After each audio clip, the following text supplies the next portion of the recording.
Brent Taylor. We'll show him as registered against the bill, but wishing not to testify. Ms. Chalker, let's start with you. Thank you again for your patience and waiting with us today.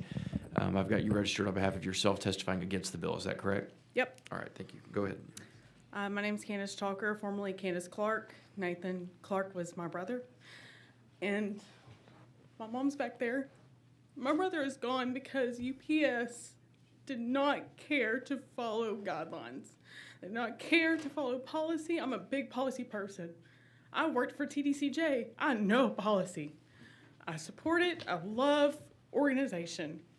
But my brother is forever gone. I lost everything. I was enrolled at Collin College. He died in Anna, Texas. That man mutilated him. Every bone in Nathan's body was broken. He couldn't donate organs except for his cornea and his thyroid. Mutilated. They had no care in the world. And don't even get me started about how it went with even suing them and how they treated me in depositions. Don't even get me started. It's hard for me to sympathize with these really big companies, especially like UPS, which is one of the top ones. They're everywhere. They're not careful. Whenever I used to have to drive to Huntsville every day from Madisonville, which is tons of trucks over there, they do not care. I hated driving on 45. And it was only 30 minutes, but I always thought 30 minutes I could lose my life. Nathan was just driving from Anna to McKinney. We lived in McKinney. And he was almost home. He was almost home and he died. And I will never see him again. I lost everything. We had an apartment. I had to move out of it because I couldn't afford it. I had to move back home. I had to drop out of college.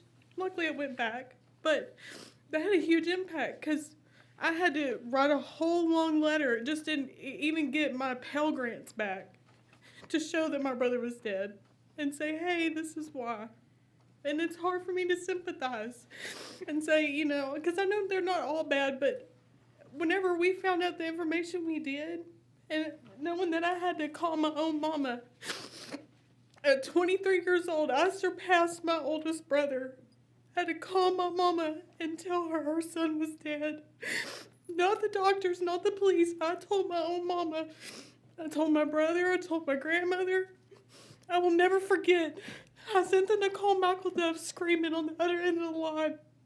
She was screaming to the top of her lungs because her son was gone and mutilated.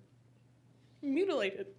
And that's pretty much all I have to say. And I hope that y'all can take in consideration some of the pure damage. Because I want you to go home and think about every bone in your body being broken. I want you to think about it. Or think about your dearest loved one. It's horrible. Even if he could have made it, he would have never lived a regular life. And no money would have been able to fix that. At all.